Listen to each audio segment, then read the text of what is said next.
sama ndijaay sama xarit nit ku baax nattu mooy dal jaam waaye ñun ñi nga bokkal ñun xam nan la ñun ñi nga bokkal ñun xam nañu yow yaay kan yow nitu valeur nga yow da nga fier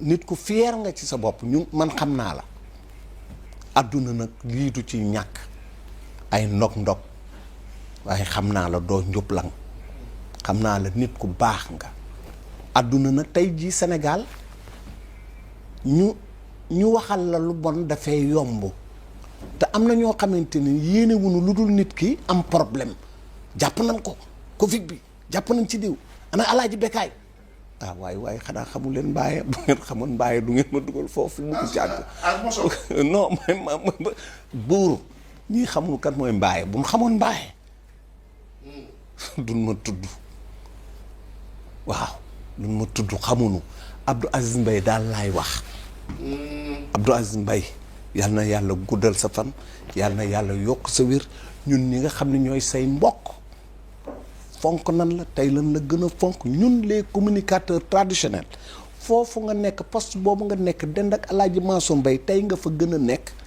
tey lan la gën a jox bopp tey lan la gën a bëgg bul xalaat dara kuy sa mbokk mi ngi sa wet ñun ay géwël lañu ñun duñu arrière ñun fu baax rek la ñuy bokk ku baax ku ne boo ñëwee ci réew mi ànd ak ñun moo xam ngay sëriñ moo xam ngay buuru àdduna ak loo mën a def ànd ak ñun moo gën fuuf bañ a ànd ak ñun ànd ak ñun moo gën fuuf bañ a ànd ak ñun kon Abdou Aziz ñu ngi lay ñaanal yàlla bàyyi la fi nga yàgg fi nga wér loolu rek lan lay ñaanal waaw maa dégg naa commentaire yi nag lu ne ndax Alaaji Bekaay Mbaye ak nangam waaye bu ngeen xamoon mbaaye du ngeen ma wax la Amadia nuyu naa la. maa lay fay. baa yaa ngi ci jàmm. loo gis ci Modou Lo. lu rafet lii nga xamante ne ni ki représenté France jóg na dem seeti ko. après dañuy sant yàlla bu baax di julli ci Yonent bi wax dëgg yàlla di rafetlu plateau bi tey moom dama am mbégte bu baax. bokk ak suma frère yi ci plateau bi ku ci mel ni Baye Fallou Ndiaye wax dëgg yàlla mbégte la ci man tey. ndax tey di li ku nekk bëgg na ko mais nekk na plateau boo xam dootuma ko fàtte sama carrière. non yow nit ku yaru nga. waaw wax dëgg yàlla. yow nit ku yaru nga ndax bokk ak ñaar nit ku ñi plateau rek. wax dëgg yàlla dalay am loo xam ne tey di jàngat la daal di nuyu sama sëriñ sëñ Babacar di nuyu Fadam di nuyu Buur di nuyu Baye Balla di nuyu Pam Modou sama xarit.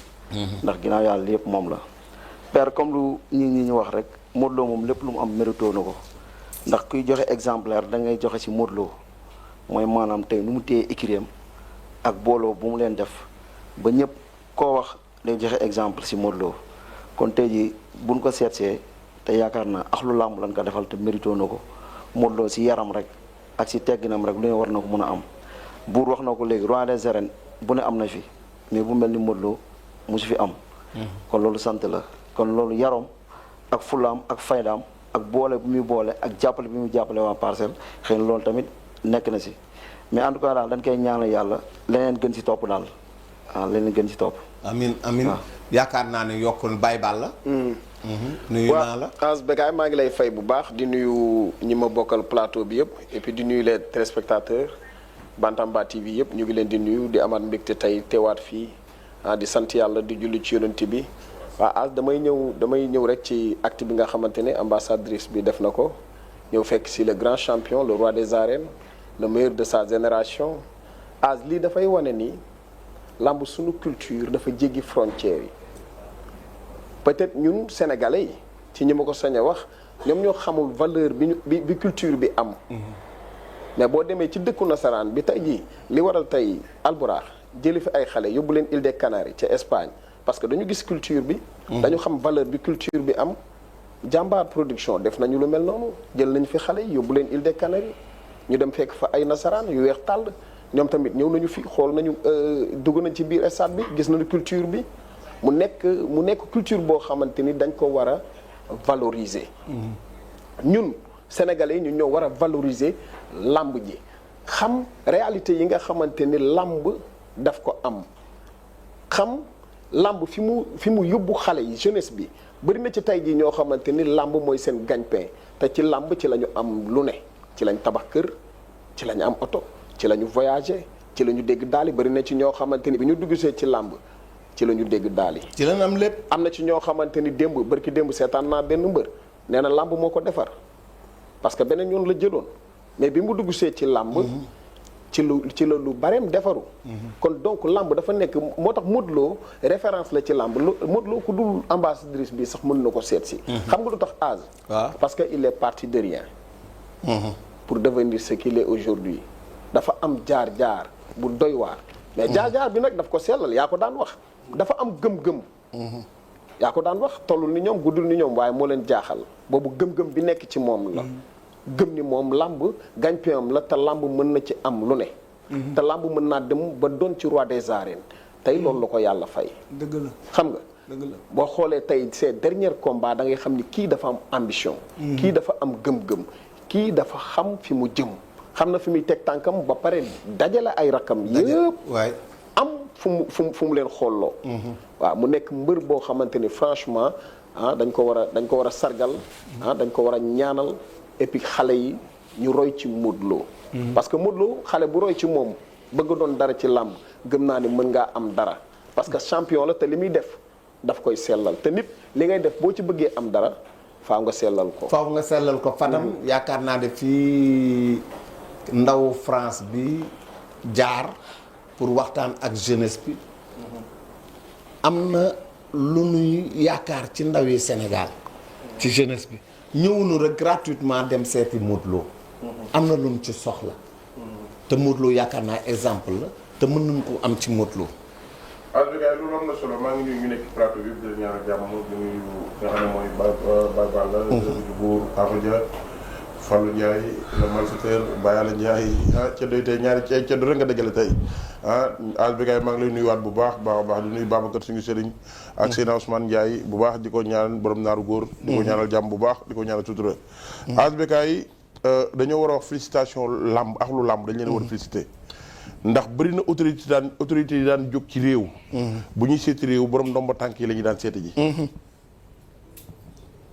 bëri na autorité yi xam ne ci ay réew lañu nekk ñu jox leen yenn ndomba tànk yi bu ñu daan jóg bu ñu seeti wut président ministre la ñuy seeti ji waaw autorité jóg bàyyi président bàyyi ministre bàyyi ñëpp jubale ci sportif bi ban message moo fa war a mën a jàllee waaw kay ak Modou Lo ban comportement la am pour loolu mën a am xam nga dara bu ASBK bu amee dañuy xool lan la fa jeunesse Sénégal mën a bénéficier woo lii problème mooy boo gisee ki nga xam ne nii mooy ambassadeur bi nii mu gis ambassadeur bi muy fecc ka tàccu ci ay mbër yi nga xam ne dañuy def chorégraphe di wane seen culture tàccu leen ci woy de ak fecc de mais day wane ni ñoom ni ñuy defee culture bi bëre ba mu ciy tàccu ba ciy wane mbégteem kon dañuy wax ne làmb fan la mën a jëmale réew mi nag Modou Lo dafa am sas Modou Lo mooy le roi des arènes dëkk Parcelles mais loolu ci 50% la ci jëmmam beneen 50% mooy nan lay def moom ci titre roi des arènes gi mu nekk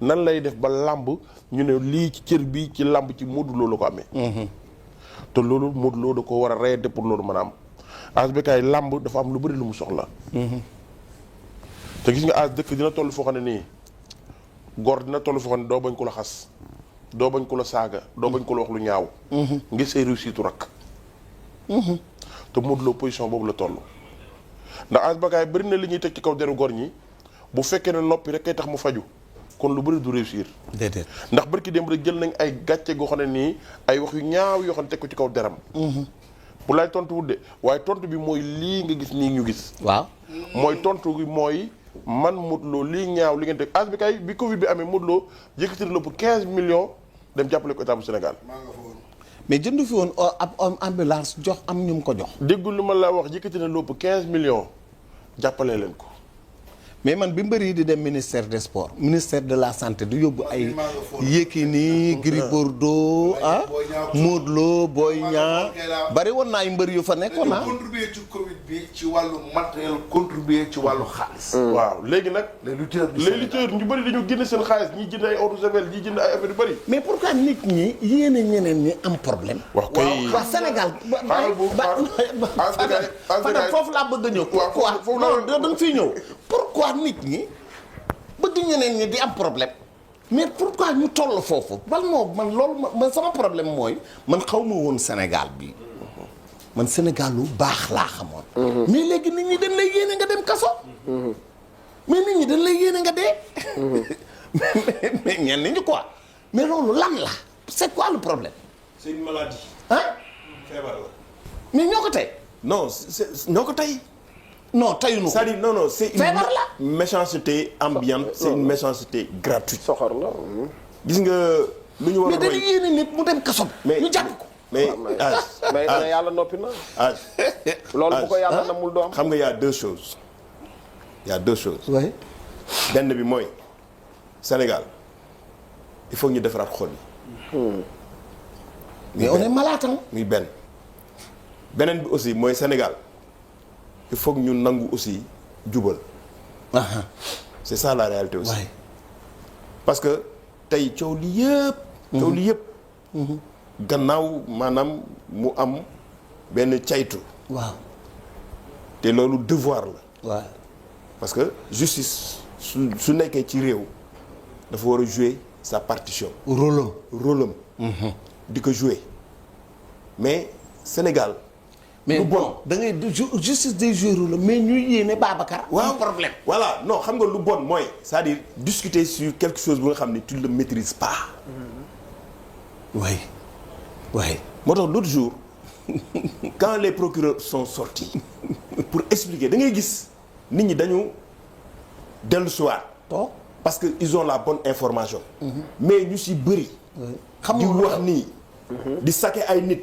di leen waxal lu ñaaw. waaw xamuñu su li ñuy wax dara. dara mais nag innamal a'maalu binniyaati yéene mu ëpp doole fay jëf te ku ci nekk lu yéene sa morom.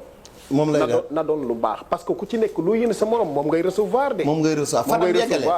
waaw as bi kay loolu dafa am solo xam nga tey jii réew day toll foo xam ne nii man chaque jour li may wax rek mooy départ am na solo trop mais arrivé mu ko gën. te nit bëri na bu fekkoon ne wax lu ñaaw gor mooy yàq yenn nit ñi. as bi kay réew mi ñi gën a fonk yëpp ñàkk nañ leen. billaahi. waaw ndax réew mu ñu xas sëñ Babacar Sy Mansour xas fa sëñ Mahamad Niass. xas fa suñu xalifa diine yëpp te taxuñ fañ nekkoon ñoo nga fa ba léegi. kon bu doon wax lu ñaaw mooy tax rek ñu ñàkk suñu yenn kilifa yi ñàkk nañ leen bu yàgg. l'essentiel mooy bu fekkee ne yow da ngay wax lu ñaaw chaque jour nga wax ko diggante daaw ba ren te fa nga nekkoon fa nga nekk war ngaa wéetaat nga xoolaat sa bopp nga sangaat sa bopp ndax nit booy wax ci moom lu ñaaw te chaque jour muy gën di yokk. waaw yow war ngaa xool sa position. doo xoolaat sa bopp. war nga xoolaat sa bopp xam nga Modou Lo dafa nekk benn roi des arènes boo xam ne nii barki démb daa toog fii ci plateau bi âge nga toog ne man ñu ñuy def ba sportif bi mel ko ñun parcelle. noonu laa ñaanee yàlla homme politique yi mel ko parcelle booloo nekk benn. noonu laa ñaanee yàlla ñuy football mele ko nekk benn parcelle. loolu kooku quelqu'un la ci benn nit boo xam ne ni ci wàllu làmb. ASBK yi Modou Lo xam na rôle am. te man li ma koy wax rek mooy en tant que roi des arènes ndax xam ne làmb Sénégal. 50% bi parcelle moo ko moom ci boppam. mais 50% bi ci moom làmb war a jëriñu ci moom. ndax benn comportement am baax na kàddoom duñ ko ci xeeb te image am fexe na ba garder ko. ci titre roi des arènes. tey ji ASBK yi Modou Lo bokk na ci roi des arènes yi nga xam ne nii ci wàllu làmb bokk na ci roi des arènes yi ëpp crédibilité ci wàllu làmb. mooy am na succès boo xam ne ni tey ji mës a génn ci gémmiñam wax lu ñaaw luñ koy xeebee ASBK yi ñu dellu la cadre di wax asalaamaaleykum wa rahmatullah. waaw loolu yaakaar naa ne lu am solo la il fallait ñu waxtaan ci tuuti parce que ñu defaraat xol yi. du li Baye Ndiaye toog. magam Abdou Aziz semaine bële amul lu mu déggu mais te loolu ñuy wax yëpp da ngay jékki-jékki mu mel ni ndox mu dem wala ngelaw lu fi jaaroon dem. ñu koy yéene pour ñu jàpp ko. ñu koy yéene pour mu dem kaso. mais loolu naka la nit di amee xolu yéene nit ñu jàpp ko mu dem kaso. yéene nit mu am problème amoon na xaalis yàlla na ñàkk mais loolu du tax mu ñàkk. loolu du tax mu dee loolu du tax mu dem ci kaso. et puis dañuy xëy di tuumaal nit ñi tuuma yoo xamante ni amul fenn teguwul fenn.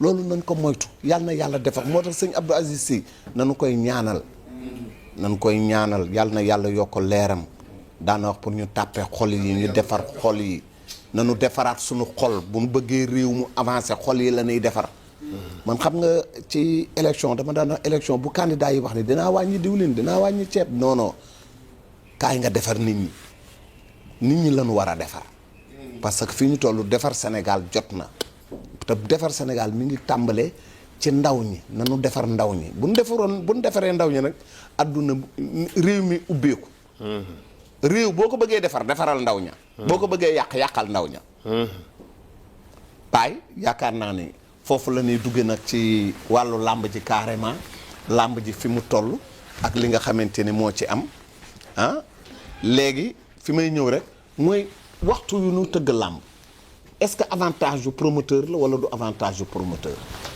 et puis lan moo ciy njëriñ daal parce que gis naa ne nag c'est vrai depuis bi nu commencé di tëgg làmb di teel a tas problème yu bëri yu doon am ci làmb mi ngi wàññeeku waaw Bécaye ñu ngi lay nuyuwaat bu baax a baax ci fi nga dugg see xam nga làmb moom ku sañoon mu teel a tas nga teel a dem sa kër teel a ñibbi mais da ngay dégg chaque jour sax nit ñi naan ay ba sànq rek wax nga ko sax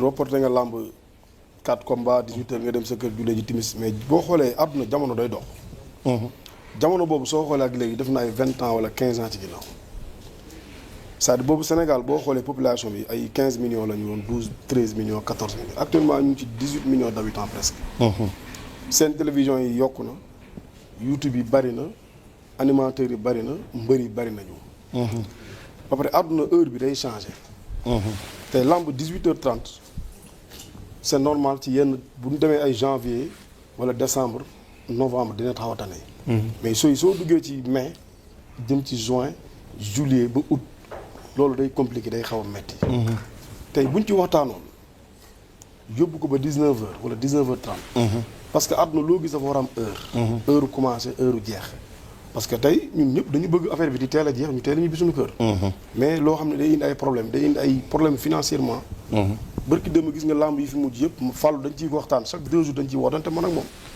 moom jot na tëgg sax man tëgguma ñëwaguma xamaguma lan mooy xew mais li wértu wóor mooy heure bi dafa xaw a metti mais ku sañ te bañ sañ a nangu parce que tey bu fekkee dañ la woo teg la conditionné la ne lii la ñuy def mënoo ci dellu ginnaaw dugal nga sa alal ba pare yow fexeel sàmb li ñu ci dugal ba mu génn su déwénee bu fekkee arrangé na la wala arrangé wu la nga toog te mu xool bu la arrangé wul nga dem jaaywaat sa la nga naan jaay nekk sa liggéey bi nga naan liggéey fii ñu toll xalaatoon ni am na promoteur yoo xam bu déwénee balaa ñoo ñëw dinañ ko seet xam nga Bécaye damay wax ni man làmb amul benn école bu ñu koy jàngalee pour nga dem tëgg tey soo bëggee nekk ministre dañ lay wax demal nga jàngi di nga am ay diplôme génnee université su fekkee da nga bëgg a liggéey impôt la nga bëgg a liggéey douane dañ lay wax demal ENA nga génnee ji foofu pour mu mën a ñëw mais làmb amul benn école bu ñu koy jàngale passion moo ñu ci dugal ak ay bëgg-bëgg xaalis bi fi ñu koy jëlee dafa metti da ngay bàyyi sa liggéey pour ñëw ko ci dugal cër bi ñu ci war a am à 100% sa doo ko ci am tey damay wax ni ministre bi ñu jiite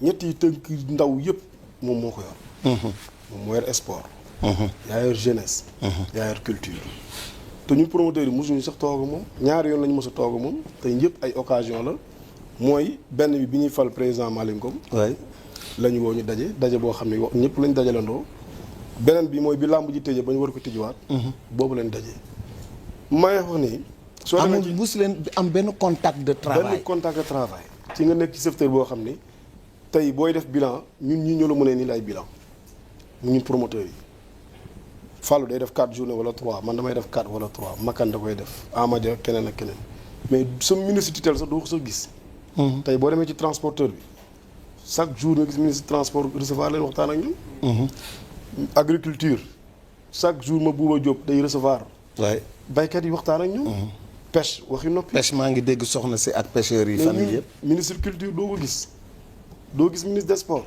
doo gis jeunesse soo tëggee làmb man heure su ma tëggee làmb lettre yaa ngi sama téléphone dama koy envoyé adressé ko ñu déchargé ma pour mu invité ko pour mu ñëw ba làmb ji passé bi ambassadeur yi ñëw def naa lettre mais kenn du sa tontuwuñ la sax duñ sax ñëw sax da ngay dem ba yow da ngay doo xam ci secteur bi nga nekk lan la da ngay dépassé ay centaine de millions duñ wax ak yow duñ la communiquer da ngay jékki-jékki ñu def lu leen neex yow tamit li ñu def da nga ñëw tënku ci rek. tënku ci. parce que da nga am kilifa.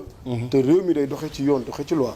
soo waxee ñu génn attaqué la da ngay attaqué ministre bi da ngay attaqué nangam. waaw. mais sénégalais nga da nga am carte d'identité sénégalais. am droit réponse am droit wax jël sa alal dugal ko ci. investir. mais loo bëgg tey sa xaalis bu ko dugal fuy suux.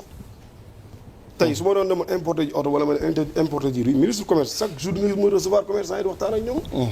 ne leen yokk leen wala wàññi leen mais ñun waroon ñu mën a toog ak ñun laaj ñu suñu idée ak suñu xalaat lii ngeen bëgg a def lan la leen di impacté. est-ce que bu ñu ko defee du ngeen gaañu. mais amuñu benn respect ci ñoom joxuñu ñu benn cër joxuñu ñu dara. dañu jàppee daal comme ni ñu jàppee ñëpp mbëri ay dof lañu. ñu koy tëgg ay dof lañu communicateur ay dof lañu. waaw. làmb daal amul benn respect. waaye amul bàjjan. amul bàjjan. amul ku koy défendre. amul bàjjan amul ku ciy wax. soo waxee saaga xas nangam. rek moo ci am Amadia su bari problème daal Amadia nuyu naa la mais Amadia yéen bokk ngeen normalement ci yéen combat par rapport ak combat yi ngeen di tëgg est-ce que